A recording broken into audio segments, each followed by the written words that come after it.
আত্মিক বাক্য চ্যানেলের পক্ষ থেকে আরেকটিবার আপনাদের প্রত্যেককে স্বাগতম জানাই। আর আমাদের প্রভু দ্বিতীয় আগমনকারী ঈশ্বরের উদ্দেশ্যে আপনাদের প্রত্যেককে স্বাগতম জানাই এবং প্রত্যেককে জয় যিশু। আমাদের প্রভু যিনি আমাদের জন্য জীবন দিয়েছেন, যিনি আমাদের জন্য ক্রুশের উপরে মৃত্যুবরণ করেছেন, আর তিনি আবার আসতে চলেছেন, আর তিনি হচ্ছেন পুনরুত্থিত ঈশ্বর। কিন্তু বন্ধুরা, অনেক বিশেষ করে অনেক গ্রুপ রয়েছে, আর বাইবেলের শিক্ষাতে অনেক রকমের এরকম অনেক মানুষ যারা রয়েছে যারা পুনরুত্থানে বিশ্বাস করে না। তারা মনে করে যে প্রভু যিশু পুনরুত্থিত হতে পারে না এবং পুনরুত্থিত হয়নি। এরকম অনেক গ্রুপ রয়েছে যারা এরকম মনে করে। কিন্তু বন্ধুগণ, আজকের ভিডিওতে আমরা দেখে নেব যে পুনরুত্থান কি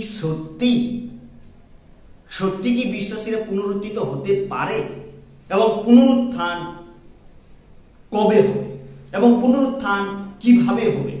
তো সেই বিষয়ে আজকে আমরা এই বিষয়টিকে আলোচনা করব যে সত্যি কি পুনরুত্থিত হবে, আমরা সত্যি কি পুনরুত্থিত, খ্রিস্টীয় বিশ্বাসীরা কি সত্যি পুনরুত্থিত হবে, সেই বিষয়টিকে আজকে আমরা আলোচনা করব। তা আসুন আমরা আমাদের এই ভিডিওটিকে শুরু করি।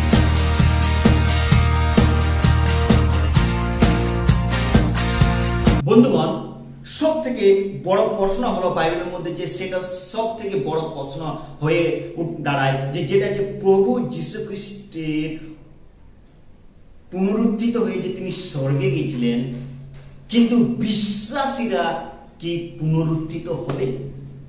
সত্যি কি পুনরুত্থান আছে বা বিশ্বাসীরা কি পুনরুত্থিত হবে? এই বিষয়ে অনেক বড় একটা প্রশ্ন হয়ে থাকে। আর যখন বাইবেল থেকে আমরা কিছু বিষয় আমরা ভিউজ আজকে আমরা দেখে নেব, কিছু চিন্তাধারা দেখে নেব। বিশেষ করে প্রভু যিশু এই সংসারে ছিলেন তখনও এরকম অনেক গ্রুপ ছিল যারা পুনরুত্থানকে বিশ্বাস করত না। বিশেষ করে প্রভু যিশুর সময়কালও অনেক গ্রুপ ছিল, ফরিসি গ্রুপ ছিল, সদ্দুকী গ্রুপ ছিল, কিন্তু তাদের মধ্যে একটা যেটা গ্রুপ ছিল সদ্দুকী গ্রুপ, তারা পুনরুত্থানে বিশ্বাস করত না।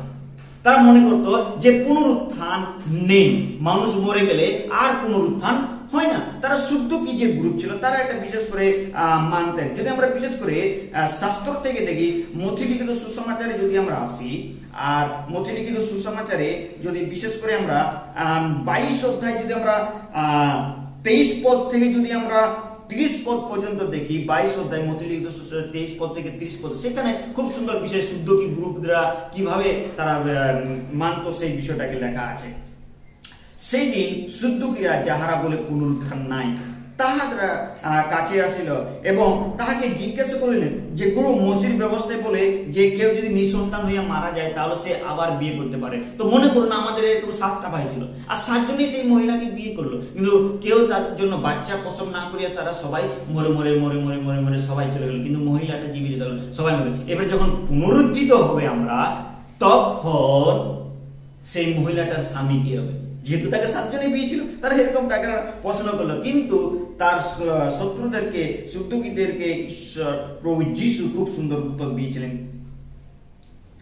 29 এবং 30 পদে। সেখানে দেখো যে যিশু উত্তর করিয়া তাহাদিগকে কহিলেন, তোমরা ভ্রান্ত হইতেছ, কারণ তোমরা জানো না শাস্ত্র, না জানো ঈশ্বরের পরাক্রম। 30 পদ, কেননা পুনরুত্থানে লোকে বিবাহ করে না এবং বিবাহিত হয় না, বরং স্বর্গে ঈশ্বরের স্বর্গদূতের ন্যায় থাকে। তো এখানে তাদেরকে নিরুত্তর করেছিলেন এরকম সদ্দুকীরা, তারা পুনরুত্থানকে বিশ্বাস করতেন। এই জন্য তাদের মনে প্রশ্ন হয়েছে যে পুনরুত্থান বলে কোনো বিষয় নেই। দ্বিতীয় বিষয় আরেকবার যদি আমরা দেখি এই বিষয় নিয়ে, আর প্রেরিতের কার্য বিবরণী যখন আমরা 24 অধ্যায় যখন আমরা আসি, 23 অধ্যায় প্রেরিতের কার্য বিবরণী যখন 23 অধ্যায় আসি, আর যখন প্রেরিত পৌলকে জেরুসালেমে ধরেছিল, আর তারপর যখন প্রেরিত পৌলকে বিচারাসনে নিয়ে যাচ্ছে, আর প্রেরিত পৌল যখন দেখলেন যে সেখানেও 2টি গ্রুপ আছে, আর তার যে মূল উদ্দেশ্য ছিল যে পুনরুত্থান সম্বন্ধে তাদের সমস্যা চলছিল, তারা মানতো না যে প্রভু যীশু খ্রিস্ট মৃত্যুবরণ করেছে আবার জীবিত হয়েছে, সেই বিষয়টা তারা মানতো না। আর তখন সেখানে 2টো গ্রুপ থেকে সেখানে সদ্দুকীরাও ছিল, আর তাদের মধ্যে বড় এক বিবাদ আমরা দেখতে পাই। তো সদ্দুকীরা প্রথম থেকে তারা এটা মানত না। যদি 23 অধ্যায় 8 পদে দেখি, সেখানে লেখা আছে, কারণ সদ্দুকীরা বলে পুনরুত্থান নাই, স্বর্গদূত বা আত্মা নাই, কিন্তু ফরিসীরা উভয়ই স্বীকার করে। তো এই ব্যাপারে বড় একটা তাদের বিপক্ষ হয়ে দাঁড়ালো, বিরাট বাকযুদ্ধ হয়ে গেল। যদি 9 পদে দেখি সেখানে লাগে, তখন মহাকলহ হইল এবং ফরিসী পক্ষীয় অধ্যাপকদের মধ্যে কয়েকজন লোক উঠিয়া দাঁড়াইয়া বাকযুদ্ধ করিয়া বলিতে লাগিল, আমরা এই ব্যক্তির কোনো দোষ পাই নাই, কোন আত্মা কিংবা দূত যদি ইহার সহিত কথা কইয়া থাকে তবে কি? তো বলছে গণদূত আত্মা বা কোনো কথা বলে থাকে, সে যদি কোনো দর্শনকে দেখেছে সেটা তার হতেই পারে, কিন্তু শুদ্ধ পীরা সেটা মানত না।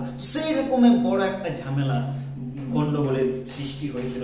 কিন্তু প্রিয়রা, যখন প্রথম করন্থীয়তে যখন আসি আমরা, বিশেষ করে 15 অধ্যায়ে, সেখানে করন্থীয়র বিশ্বাসীরাও কিছু কিছু লোকেরা বলতো যে পুনরুত্থান নাই। আর প্রেরিত পৌল দেখো তাদেরকে খুব সুন্দর উত্তর দিচ্ছে, আর সেটা আমরা দেখে নেব। 15 অধ্যায়ে যদি আমরা আসি, বিশেষ করে 12 পদে সেখানে লেখা আছে, ভালো, খ্রিস্ট যখন এই বলিয়া প্রচারিত হইতেছে যে তিনি মৃতগণের মধ্যে হইতে উত্থাপিত হয়েছেন, তখন তোমাদেরকে কেমন করিয়া বলিয়া যে মৃতগণের পুনরুত্থান নাই? কেউ কেউ কি বলছে মৃতগণের পুনরুত্থান নাই। তো মৃতগণের সত্যি কি? আমাদের মনে অনেক সময় প্রশ্ন ওঠে যে মৃতরা আমরা তো মরে যাবো, কিন্তু আমরা কবে পুনরুত্থান হবো? কেননা প্রভু যিশু আসিতেছে, এটা আমরা যে প্রভু যিশু আসছেন, প্রভু যিশু আসছেন, প্রভু যিশু আসতে চলেছেন। প্রকাশিত বাক্য আমরা দেখতে পাই যে প্রভু যিশু শীঘ্রই আসিতেছেন, কিন্তু এখনো আসছেন না তিনি। আর আমরা কবে পুনরুত্থিত হবো? যখন প্রভু যিশু আমাদেরকে নিতে আসবে, আর তখনই তো মৃতদেহ উঠবে। সেটাই তো ঈশ্বরের বাক্য, সেটাই বলছে যে আমরা তখনই পুনরুত্থিত, যখন আমরা নিদ্রাগত হবো, আর তখন তিনি আমাদেরকে পুনরুত্থিত করবেন। কিন্তু কবে সেটি সত্যি কি পুনরুত্থিত হবো?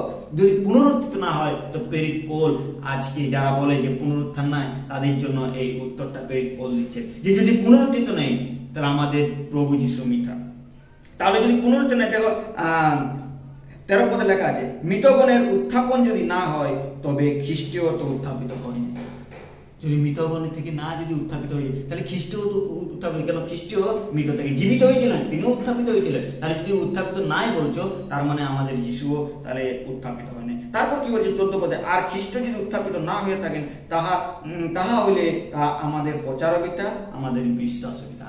এই পুনরুত্থানে যদি না বিশ্বাস করতে পারছি, তাহলে আমরা প্রভুতে কিভাবে, তাহলে প্রভুর পুনরুত্থানে আমরা কিভাবে বিশ্বাস করতে পারি? যদি প্রভুর পুনরুত্থানে বিশ্বাস করি, তাহলে আমাদেরও পুনরুত্থান হবে। আর এই পুনরুত্থান সম্বন্ধে যদি আমরা আরেকটি বিষয় দেখি, তো সেখানে প্রথম থিসসলুনিয়ীয়তেও সেটা ক্লিয়ার করেছে যে প্রভু যিশু যখন মেঘধ্বনিতে আসবে, তুরীর ধ্বনির সহিত আসবে। প্রথম করন্থীয় 4 অধ্যায় যদি আমরা দেখি 16 পদে সেখানে লেখা আছে, কারণ প্রভু স্বয়ং আনন্দ সহ প্রধান দূতের সৌরভে আসবে, আর তখন সেখানে একটা কার্য হবে। 16 পদে লেখা আছে, ঈশ্বরের তুরীবাদ্য সহ স্বর্গ হইতে নামিয়া আসিবে, আর যাহারা খ্রিস্টে মরিয়াছেন তাহারা প্রথমে উঠিবে।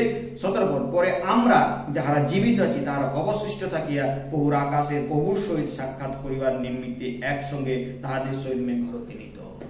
কত সুন্দর বলি, প্রভু যখন আসবে তখন আমরা পুনরুত্থিত। প্রিয় বিশ্বাসী ভাই বোনেরা, আজকের এই প্রশ্নটা আপনাদের কাছেও আমি বলতে চাই যে আপনারা কি পুনরুত্থানে যদি বিশ্বাস করেন, তাহলে কমেন্ট বক্সে নিশ্চয়ই আপনারা কি পুনরুত্থানে বিশ্বাস করেন? পুনরুত্থান কি সত্যি হবে আমাদের? সেই বিষয়টি কি মনে করেন আপনারা?